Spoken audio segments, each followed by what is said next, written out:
जय हिंद दोस्तों। आज मैं आपके समक्ष प्रस्तुत हुआ हूं बहुत ही अच्छे टॉपिक के ऊपर बातचीत करने के लिए, जो हमारी सभी की ज़िंदगी को प्रभावित करती है, जिसके लिए हम जीते हैं। खुशी, happiness. Yes, conditional happiness versus happiness.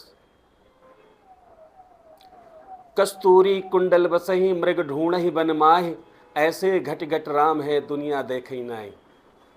मृग, मृग मरीचिका, कस्तूरी उसके अंदर होती है, लेकिन वो रेगिस्तान में दौड़ दौड़ के उसको ढूंढ रहा होता है। लेकिन जब उसका अंतिम समय आता है तो उसको ये पता लगता है कि मैं तो बेकार में इधर उधर भाग रहा था, कस्तूरी तो मेरे अंदर थी।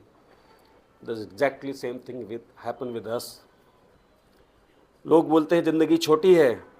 ज़िंदगी छोटी नहीं जनाब, ज़िंदगी तो बड़ी है, हम जीना देर से शुरू करते हैं। एक दृष्टांत सुनाना चाहूँगा। एक बच्चा था, 8-10 साल का था, उसकी एक प्रॉब्लम थी। वो जहाँ पे रहता था, जो काम करता था, उसका ध्यान कहीं और होता था।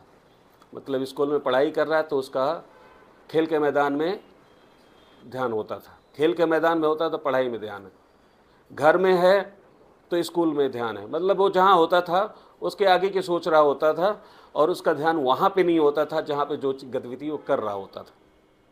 एक दिन संडे का समय था, सुबह वॉक करते हुए वो जंगल की तरफ चला गया और बहुत थक गया। एक पीपल के पेड़ के नीचे लेट गया और नींद आई, सो गई। उसके ड्रीम में भगवान आते हैं। भगवान आते हैं, बच्चे तूने जो मांगना है तो मांग ले। बोलता भगवान मुझे एक ऐसा वरदान दे दो कि जो मैं मांगू हो जाए। बोला तथास्तु। तो सबसे पहला वरदान वो मांगता है कि पढ़ने लिखने में बड़ी दिक्कत है, रोज़ सुबह उठो, रोज़ पढ़ाई करो, रोज़ बस्ता लेके जाओ। भगवान एक काम करो, मेरी पढ़ाई जल्दी ख़त्म करवा दो। तथास्तु, पढ़ाई ख़त्म। बोला मेरी एक अच्छी सी नौकरी लगवा दो। नौकरी भी लग गई। बोला अब मेरी एक अच्छी सी लड़की से शादी करा दो। शादी भी करा दिया। बच्चे की फरमाइश, बच्चा भी हो गया।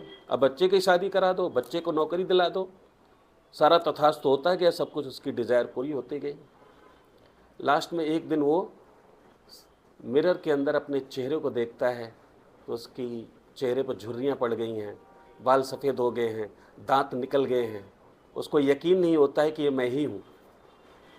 यही एग्जैक्टली हम सबकी ज़िंदगी में हो रहा है। हम बड़ी बड़ी खुशियों को चेज करते हुए, जिसमें हम कंडीशन रखते कि हमारे पास कार आ जाए तो मैं खुश हो जाऊंगा, बंगला आ जाए तो मैं खुश हो जाऊंगा, शादी हो जाए तो खुश हो जाऊंगा। लेकिन जब वो आता है, थोड़े समय की खुशी होती है, उससे मन भर जाता है। कभी सोचा है ऐसा क्यों होता है? ध्यान कीजिए, अपने बचपन में हमको छोटी सी चीज़ों में खुशियाँ मिल जाती थी। टॉफ़ी छोटी सी मिल गई, खुशी मिल गई। बच्चों के साथ, दोस्तों के साथ खेल करके खुशी मिल गई। लेकिन अब ऐसा क्या हुआ? क्योंकि हम सबके अंदर एक बच्चा है, इनर चाइल्ड है, जिसको हमने जिम्मेदारियों का बोझ उठाते उठाते उसको मार दिया है, साइलेंस कर दिया है। वो बच्चा आज भी अंदर के खालीपन को वस्तुओं में ढूंढ रहा है। Self approval, validation, love, affection वो बाहर की दुनिया में ढूंढ रहा है। और ऐसे सभी ढूंढ रहे हैं। सभी भिखारी देगा कौन? आज एक काम करना, सुबह जब शीशे के सामने जाना तो कम से कम 20 सेकंड तक, 30 सेकंड तक अपनी आँखों में आँख डाल करके उस बच्चे को देखना। वो निगलेक्टेड फील कर रहा है, वो सेल्फ एक्सेप्टेंस के लिए इंतज़ार कर रहा है, वो छोटी छोटी खुशियों के लिए इंतज़ार कर रहा है।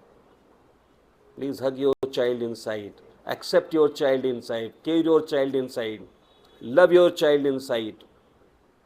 जब तक आप अपनी केयर नहीं करेंगे, अपने आप को अफेक्शन नहीं देंगे, अपने अंदर जो छोटी छोटी खुशियों को एंजॉय नहीं करेंगे, छोटा छोटा मिलाते जाओ, बड़ा बनाते जाओ, बड़ी खुशियों, कंडीशनल हैप्पीनेस के चक्कर में आपकी जो डेली मर्रा की हैप्पीनेस है वो फ्लीटिंग, वो उस एंजॉय नहीं कर पा रहे।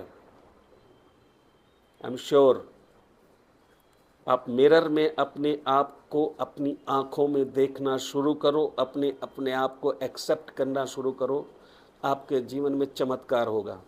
आई have done it and I am enjoying life. I talk to myself, अगर कोई दूसरा व्यक्ति देखेगा तो बोलेगा ये किससे बातें कर रहा है। I talk to myself. If you want to enjoy the life, please accept your child, accept yourself, take care of yourself and enjoy a little bit things. छोटी छोटी चीज़ों को एंजॉय करना शुरू करें। बड़ी चीज़ों के इंतज़ार में छोटी छोटी खुशियों को नज़रअंदाज मत करें। Have a good life, have a good day. Thank you.